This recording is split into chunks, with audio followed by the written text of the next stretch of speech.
মার্কিন president Joe Biden মনে করেন তিনি গত ৫ নভেম্বরের নির্বাচনে অংশ নিলে ডোনাল্ড ট্রাম্পকে হারাতে পারতেন এবং পুনরায় জয়ী হতে পারতেন।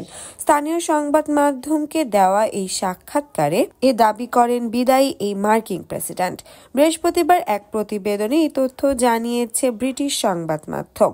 অবশ্য সাক্ষাৎকারে বাইডেন এও জানান তিনি আরও ৪ বছর মেয়াদে এই পদের দায়িত্ব পালনের জন্য স্ট্যামিনা পেতেন কিনা তা তিনি নিশ্চিত নন। ৮২ বছর বয়সী বাইডেন বলেন, এখন পর্যন্ত তো ভালোই আছি, কিন্তু ৮৬ বছর বয়সে আমি কেমন থাকবো তা কে জানে। বিস্তৃত এই সাক্ষাৎকারে বাইডেন আরও বলেন তিনি সাবেক রিপাবলিকান কংগ্রেসম্যান লিজ চেনি এবং সাবেক সিনিয়র স্বাস্থ্য কর্মকর্তা ডক্টর অ্যান্টনি ফাউসি সহ ডোনাল্ড ট্রাম্পের শত্রুদের ক্ষমার বিষয়টি বিবেচনা করছেন।